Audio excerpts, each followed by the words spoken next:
Can you please tell us about your journey and how you became involved in the arboriculture from the start? When I was young, there were no arborists, no tree care people in the field, so I didn't know about it. But what was very important for me when I was young in the 1970s, there were two things. One is the book Die Grenzen des Wachstums, so that's the limits of growth of the Club of Rome. Mm-hmm. So that was a revolution at that time, that we have to protect our world. We have to protect the nature. So that was really important for me, and I said, okay, I want to work in that field. The second point was we had in 1973 the International Garden Exhibition in Hamburg. And I was there several times, and I saw how important it is to have green in a city, and that we have much more quality of the life in a city, and we have to promote this. We have to do that more than before. I was grown up right in the center of Hamburg, only buildings, only asphalt, only concrete, and with very little green. And so there are the roots for my work. And then I decided, well, what I want to do when I go to university. And at that time, there were no chance to study environmental science or whatever. Mm-hmm. So I decided to study forestry and forestry products. After this, I moved more and more far away from the wood, more to the trees, to the living trees. And then I had the chance to work in the United States by El Shigo. Mm-hmm. And then that was the first contact for me with arboriculture. And after that, I started with research on arboriculture at the University of Hamburg. What motivated you to establish your company, Institute of Arboriculture? What was your intention with it? Yeah, so I worked as a researcher in that field at the University of Hamburg. And I had experience in that field for 6-7 years. But that was just a project at the university. There were nothing for arboriculture. That was just a little branch. And then I had to decide to go back somewhere in forest fields or to continue on arboriculture. At that time, that was at the end of the 1980s, there were no education in that field. There were no research institution in that field. There were nothing. And then I thought there is a need to have an institution for arboriculture. And therefore I founded the institution. And I call it Institute for Arboriculture, Institut für Baumpflege in German. And well, there are 3 goals or 3 working fields. One is education. So this is my thing, to explain things. How trees grow, how trees defend themselves, how to deal with trees. And I want to make it understandable. And to do that, there's a need for research. And so I continued on research. Now I do it since more than 40 years. Mm-hmm. And the third working field is to do consultants. This is the practical aspect of my work. People have problems with some trees, with diseases, with on construction site, whatever, and they want to have a good answer. So therefore, I also worked as a consultant. So 3 working fields: education, research, and consultancy. Could you highlight some of the significant contributions you did for the study and practice of the tree care through your career? First, I have to say something about the Hamburg tree So we made a research, and then we explained how to remove a branch when you have a branch color, or no, not a branch color when you have included bark, when you have codominant stems, if you have dead wood, and so on. And this is, I think the most important result. It is now translated into 10 different languages. It's also translated into Chinese, and now it will be translated into Hebrew. And so this is it's a great thing. The second thing is the results about wound reactions of trees, and to expand the coded model created by El Shaigo. And now we expand this now, and we talk about the coded principle. And this is also a tool to explain how trees grow, how they defend themselves, what is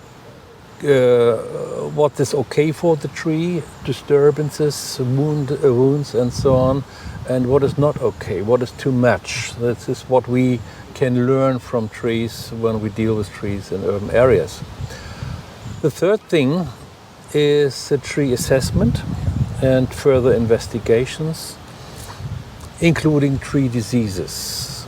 And in that field, we started in the city of Hamburg with a system to make tree assessment for safety reasons. And I wrote with my colleagues several books about that, to help people to make a very good tree assessment and not to be only afraid and to cut down the trees. So I want to keep the trees, the old trees, as much as possible. As an author and editor of numerous specialized books, could you share some key topics that you covered in them? Your opinion, how they influence the arboriculture? Well, there's a couple of books about tree biology, about wound reactions, about tree care, especially pruning, and also the protection of young stems with the white color. And a new field is the tree protection during construction. And yeah, so it's a wide range from beginning with the tree as an organism, living organism, and ends up with technical stuff, how to deal with the tree when you prune the tree or when the tree is somewhere in a construction area. You don't work just for your company, the Institute für Baumpflege. You also work as a professor on the university, and you also manage one very, very important and nice conference for many years. Could you give us some more information on your activities in these fields? Well, at the university in Göttingen, where I am an honorary professor, so there I'm teaching. This is what I do at the institute. This is doing what I'm doing in Göttingen. And in the past, I also did that on several other places. For example, at the Boku University in Vienna, or at the Swedish University. And the Deutsche Baumpflegetage, the German Tree Care Conference, is also education, to bring information to the people who is doing the work. It is, I think, always the same intention to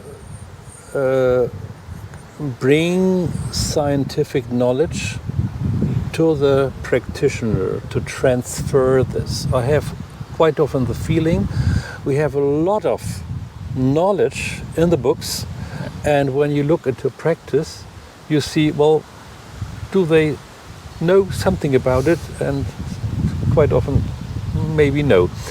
And so the intention I have to make clear what is good for the tree, what is bad for the tree, and to have a good interpretation. So this is the whole thing. This is the same when I talk at the university or for practitioners, or when I write a book or an article. So that's what I want to do. Could you tell us or discuss some of the current challenges and trends that you see in the arboriculture at this moment that are particularly noteworthy or that are the scope of your interest? We have a lot of challenges. I will talk about three things. One is the climate change. Everybody knows it will be warmer and we will have less water on most places in the world. So we have drought stress. So we have to deal with that. We have to deal with that with the old trees, and we have to deal with that with the younger trees, and we have to look what tree species are able to survive in that condition. The second field is the field of diseases. We have more and more diseases. 20, 30 years ago, nobody talked about Massaria disease on plane trees or Pseudomonas disease on horse chestnuts, and we will have more diseases in future. That's for sure. And a lot of diseases are imported from somewhere. And I think this is really a challenge. And in the past, we had a lot of good trees in urban areas, like plane trees, horse chestnut, and others. And we will have more and more problems in the future, though this is really a challenge. The next point is, and the last point of the three, when you look into the statistics of the United Nations, you can see that we have everywhere in the world more and more people in urban areas. And so the urban areas, the cities are growing and growing and growing, and we have less green. And we know now how important green is. And what we see everywhere in the world, more or less everywhere the same, that we have less spaces for green, less spaces for trees. So I think the challenge, what we have, that's more than tree care, we have to protect the sites for trees. And I think this is the job what we have to do in the future. What advice would you give to individuals who are aspiring to enter our beautiful field of arboriculture, or they are in early years of their careers? Well, I think to work in that field somewhere with practitioners, I think this is the key thing. Not to be there a guy with a lot of theories in the head. I think we have a lot of people only with theories in their mind. And Al Scheigo said, touch trees. So I say it with different words, to be in connection with trees, with green. I don't mean hug trees, that's not my field, but just to learn from nature. And when you learned a lot, you will do the right things. And this is what I did my whole life. I had the chance to test trees, to dissect trees, to learn how they react over the time. And sometimes I was surprised that it was okay for the tree, or that the tree had a problem afterwards, whatever we did. The same with trees on construction sites. Sometimes I thought, oh, it's severe damage, and the tree will survive. And in other cases, the tree are damaged not so severe, but then 1, 2, 3 years later, you see in the ground, okay, this tree will die. And therefore, we have to learn. And a lot of stuff are not in the books and are not taught at the universities or in the schools. So I think there's a need to be in contact in some way with the nature. I think my recommendation is to go into different working fields and say, yes, that's mine. Yeah. Looking ahead, what do you feel? Where should we focus more our attention in the branch of arboriculture, or even research in the coming years? What is your feeling? Where the trees need us? Well, in the research, we need more knowledge about the differences between the tree species under changing conditions. We need more research about diseases and how to protect the trees. And as I said before, with the growing cities, we need not only research, we need an interdisciplinary work with architects and ecologists and so on, that we all work together to have healthy, nice green areas in the city. So I think some people should more specialized in something, but we also need the connection to other working fields and the discussion, and it's really important that everybody understand each other. So especially on construction sites.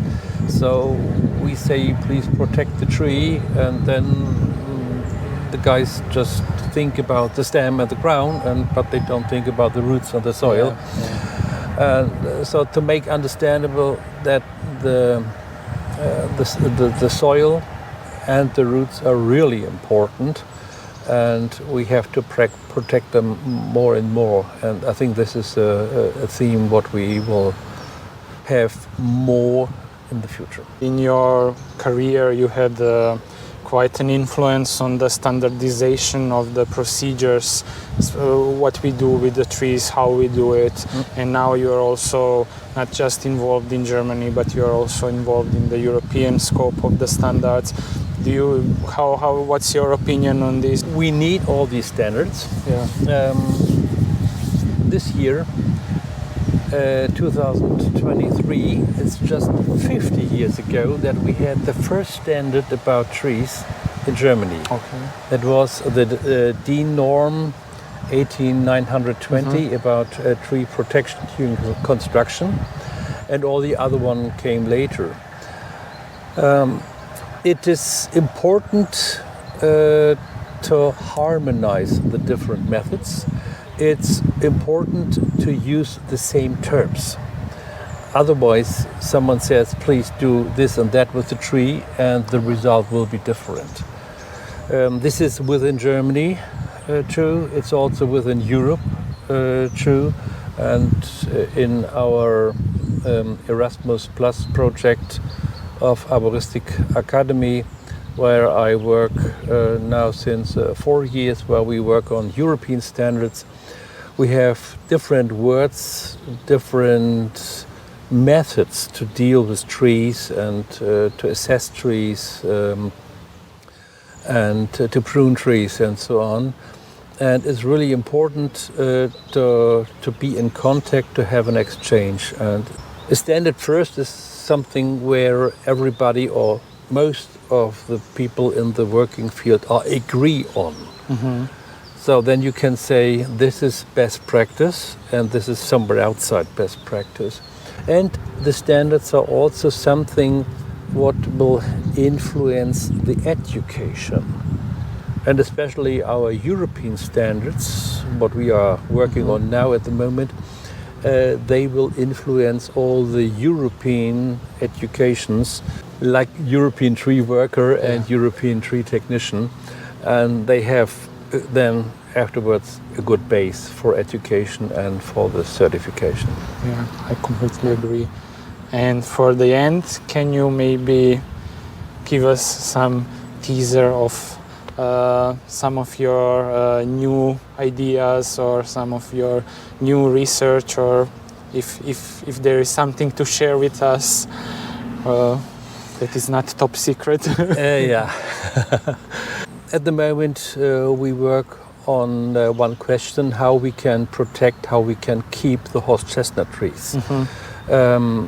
They are dying more and more because of the Pseudomonas bacteria. And we are running a project, the Institute, together with the University of Hamburg, how to protect the trees. And I hope that we will have a method in maybe 3 years that we can do something for the horse chestnut, that we don't lose so many trees.